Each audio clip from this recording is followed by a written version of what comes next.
I feel compelled this morning to take a few minutes on this Memorial Day weekend to honor all those who have offered military service to our country, honoring most especially all those who have gone into harm's way in order to preserve the liberties that we enjoy.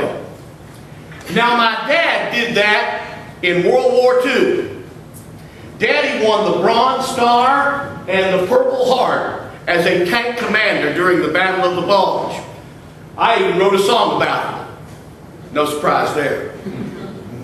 But the story goes that the relatively flimsy Sherman tank that he commanded, characterized by some as rolling coffins, was hit by enemy fire. They all had to bail out of the tank.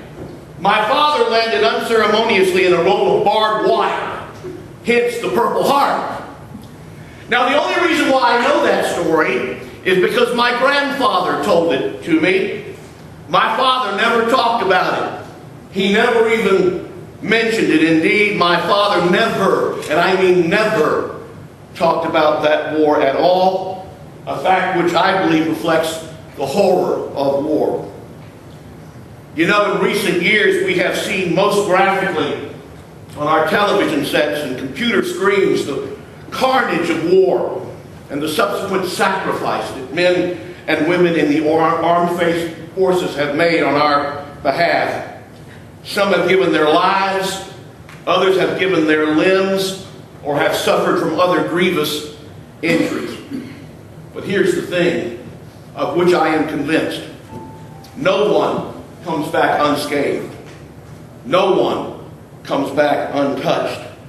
Some wounds you can see, and some wounds you can't see. All of those brave women and men pay a price so that you and I can be free. And so it is our duty, it is our obligation to honor them, to understand as far as we can the sacrifice that they have made, the price that they have paid, and to thank them for their service. At the same time, surely, it is our duty as well to pray for the end of war, which is, I suspect, every soldier's prayer. You know, it's no coincidence that at the very heart of our Christian faith lies the notion of sacrifice, the notion of God in the person of Jesus giving it all up, pouring it all out for you and me, dying so that we might live. Ultimately, that sacrifice, and every sacrifice, is an expression of love, and so is a thing to be ever cherished and ever honored. Happy Memorial Day this morning to you all. You know, some Sundays are easier than others. Some Sundays the assigned readings, which we call the propers, all but preach themselves. And for me, today is such a Sunday. For you see, enshrined in both our reading from Acts and also in John's Gospel is a truth of great profundity. Moreover, it is a truth that the church is only just beginning to really grasp in our own time. In Acts chapter 17, we encounter St. Paul in the midst of what must have been a very momentous time in his life. For at last he had arrived in Athens. Athens, Greece, the intellectual capital of the ancient known world. And he had the occasion to preach to the best and brightest out in front of the Areopagus, sometimes referred to as Mars Hill, a tourist attraction to this very day. This was his big chance, kind of like that song, New York, New York. If he could make it there, he could make it anywhere. It had to be his best stuff. And so in describing God to them, he said a most remarkable thing. He said that God is not far from us, but indeed in him we live and move and have our being. In him we live and move and have our being. In other words, what he is saying to them is that the real God is not like Zeus or Ares or Athena or Aphrodite or any of the others. The real God is not some great big powerful giant in the sky. No, the real God is that in whom we live and move and have our being. Now, Paul wouldn't have put it this way, for his view of the universe was limited. But in truth, the real God, get this, is not a person at all. The real God is not some souped-up Santa Claus. No, the real God is vast. The real God is one with creation. The real God is, in fact, one with the very cosmos itself, transcendent and pervasive throughout the universe. Y'all, get this. We are swimming in God. Only most of us don't know it. Coming to know it is one of the most important things we have to do in our lifetimes. We are swimming in God.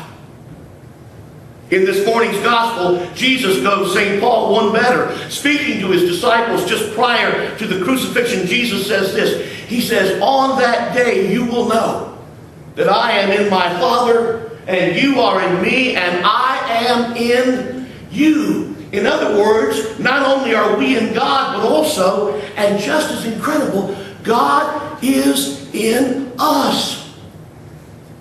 We are in God. God is in us. We are in God. God is in us. What can that possibly mean? We are in God. God is in us. At the very least, it means this. It means that our relationship with God is very different from that which we generally think it to be. It means that we are not who we appear to be. It means that God is not who we think He is. Our God is too small. Our God is too small. Our God is too small. And it means that in some weird, whimsical, mystical way, we are part of God and God is part of us. There can simply be no other conclusion. There can be no doubt that God is in our midst. We are surrounded by the sacred, pervaded by the holy, the air that we breathe, the water that we drink, the child that we embrace, are all expressions, you see, of God's love. All incarnations of the one in whom we live and move and have our being. Does that make sense? Does it make sense? Okay. It's real important. It's real important. We don't worship an old guy in a throne in the sky. We really don't. Let me tell you a story. Knucklehead, the golden retriever, and I were in the park the other day. I'd left the other dogs at home for once, and so it was just him and me. Me and my pal. He really is my favorite, you know. He knows it too, doesn't he? But as we walked along, I'm at a loss to explain it to you, but as we walked along, something shifted. And I was aware that the beauty of our surroundings, even more than I normally was. The air was fresh, the sun was warm, there was a gentle breeze. And when I looked around, it was as if I was seeing everything for the first time. The grass, the trees, the sky, it all looked so new. The whole park seemed to be pulsing with life. I would look around and I was like, my gosh, look at that tree. Wow. It was like I'd never seen a tree before.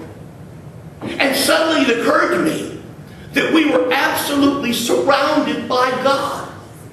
Indeed, during a flight of fancy, I wondered if perhaps Knucklehead and I had wandered off into heaven by mistake. Oh yes, I did. Oh yes, I did. Everything glowed. It was yesterday morning, y'all. Just yesterday morning. Here's the truth. God is all around us, all the time. No matter where we are, no matter what we're doing, no matter how we feel or what we're thinking, God is all around us and within us all the time. The trick is in learning how to see Him. Amen.